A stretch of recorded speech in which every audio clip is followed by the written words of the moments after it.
This episode is brought to you in part by Pittsburgh Seminary's Henderson Leadership Conference, September 22nd to 24th, with Dr. Diana Butler Bass. Attend in person or online for lectures and workshops with strategies for ministry amid political and theological divisions. Visit www.pts.edu/Henderson.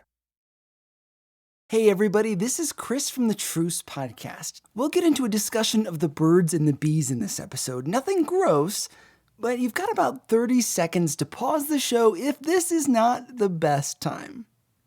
We're in the process of putting together an ad campaign that will run on Facebook this summer, and we're researching some great episodes. But because I'm so busy, in lieu of a regular episode this week, we've got this podcast extra about something I'd never heard of before doing the interview, and it dovetails nicely with our story about Abby Johnson.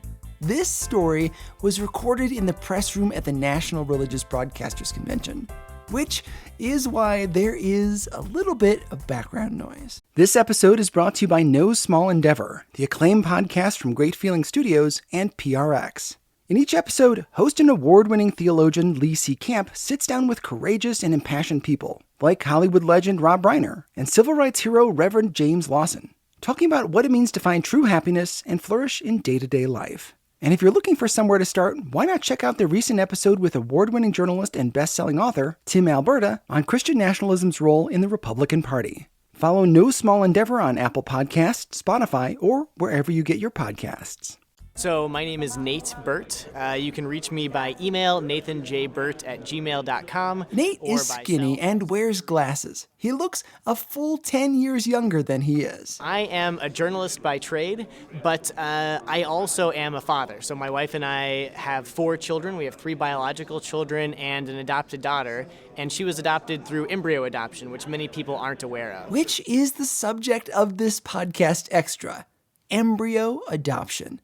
Nate is going to explain what that is. I am only speaking from what I know from listening to other people. My wife and I have never faced infertility, but my understanding is that many couples want a baby so badly, but for some reason, either the mother or the father or both have something in their DNA that's not allowing them to create, to bring a baby to term in the natural way. So the next move is usually in vitro fertilization. Taking sperm from a man and mixing it in a lab with mature eggs from a woman. If the sperm and the egg come together to form an embryo, then that embryo is placed inside of a woman and carried to term like a normal pregnancy. If maybe you're a couple who can't have a baby naturally. And so they pursue IVF, in vitro fertilization. Many times they go through multiple cycles, and that creates many more embryos than would be used by any family. They've removed several eggs from a woman and put them in with a lot of sperm. Sometimes more than one egg gets fertilized.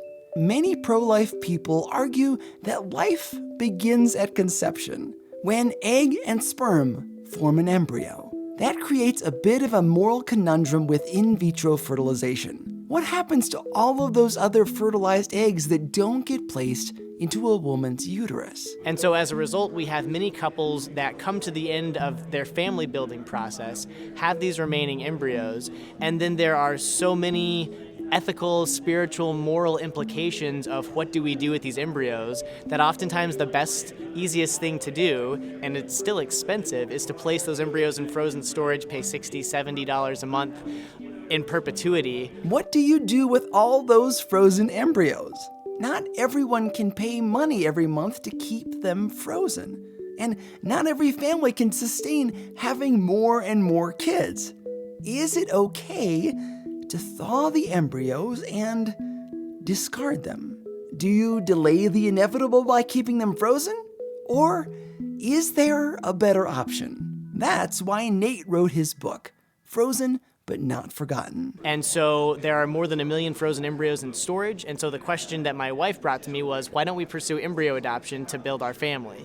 And as a dad, I think there's something in a lot of men, even Christian men, that really sort of it's grating against the notion that our children need to be our own biological, our own genetics.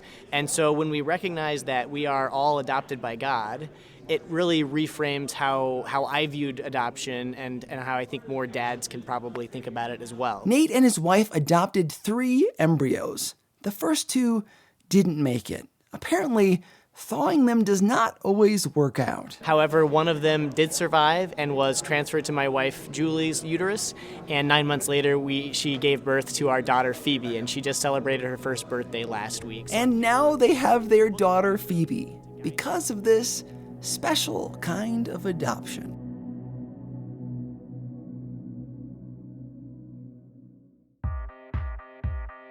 What should be done with all of those frozen embryos? Send us a comment on Facebook, Twitter, or Instagram. You can also email a voice memo to us at trucepodcast@yahoo.com. And we may even use it on the show. You can find more about Nate and his book at frozenbutnotforgotten.com. We'll have links to him on our website at trucepodcast.com, where you can also find notes, pictures, and links to donate to this podcast. God willing, we'll be back next week with a full episode of Truce. Thanks for listening.